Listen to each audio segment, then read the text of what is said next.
আসসালামু আলাইকুম রহমতুল্লাহি ওয়া বারাকাতুহু। আপনারা যারা আমাকে শুনছেন এবং পরবর্তীতে যারা ভিডিও আকারে আমাকে দেখবেন, তাদের প্রত্যেককে সুস্বাগতম জানাচ্ছি।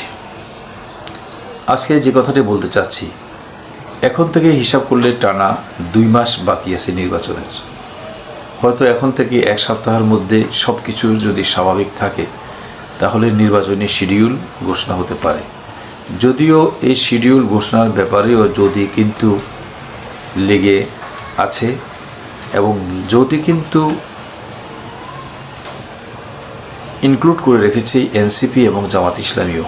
এনসিপি বলেছে এবং খালেদা জিয়ার সার্বিক পরিস্থিতির দিকে পর্যবেক্ষণ করতে হবে, খেয়াল রাখতে হবে, দেশের আভ্যন্তরীণ অবস্থা পরিপ্রেক্ষিতে শিডিউল ঘোষণা করা হয় যেন। জামাত ইসলামের আমির ডাক্তার শফিকুর রহমানও কিন্তু তার বিভাগীয় সমাবেশগুলোতে, বিশেষ করে সর্বশেষ গতকাল সিলেটের সমাবেশে তিনি স্পষ্ট করে বলেছেন যে এই ফেব্রুয়ারি মাসে 26 সালের ফেব্রুয়ারি মাসে যদি নির্বাচন না হয়, সেই নির্বাচন যদি প্রলম্বিত হয়, এই সময়টা দেশের বেশ ক্ষতি হয়ে যাবে, এটা সবাই জানে, আমরাও জানি। কিন্তু সেই নির্বাচন যেন অবশ্যই গ্রহণযোগ্য নির্বাচন হয়, সব কিছু নিশ্চিত রেখে ভবিষ্যৎ বাংলাদেশ বিনির্মাণে গণতান্ত্রিক পরিবেশ সৃষ্টির জন্য জুলাই সনদের বাস্তবায়ন, বিচার এবং সাংবিধানিক সংস্কার সহ সার্বিক বিষয় নিয়ে যেন নিশ্চিত করে যেন সেই নির্বাচনটা হয়। কারণ তারা বলছে আমরা প্রি ম্যাচিউরড বাচ্চার মতো, যেভাবে প্রি ম্যাচিউরড বাচ্চাকে যদি আগে নেওয়া হয় পেট কেটে, এই বাচ্চাটাকে রাখতে হয় ইনকিউবেটরে রাখতে হয়, তার মানে পরিপূর্ণ সুস্থ এই বাচ্চা না।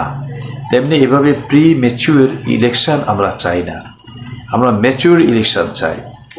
তাহলে ম্যাচিউর ইলেকশন বলতে তিনি যেটা বোঝাচ্ছেন, সকল দলের সার্বিক সহযোগিতায়, সমর্থনে, হাসি খুশি সুন্দর পরিবেশে যেন নির্বাচনী তফসিল ঘোষণা করা হয়, প্রত্যেক দলের অবস্থান সুনিশ্চিত থাকে, লেভেল প্লেয়িং ফিল্ড যেন সুনিশ্চিত থাকে।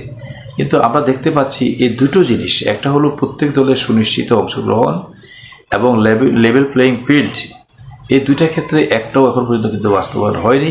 যদিও মাত্র 3 মাস নির্বাচনে বাকি আছে। জনাব তারেক রহমান এখনও দেশে ফিরেননি। নির্বাচনের আগে তিনি ফিরবেন, তিনি দলের হাল ধরবেন, তিনি সামনে দাঁড়িয়ে থেকে তার দলের বিবাদ মেটাবেন এবং নির্বাচনের নেতৃত্ব দিবেন। এটি হলো স্বাভাবিক প্রক্রিয়া। এর যদি ব্যতিক্রম ঘটে, সেটাকে প্রি ম্যাচিউর বলতে চাই।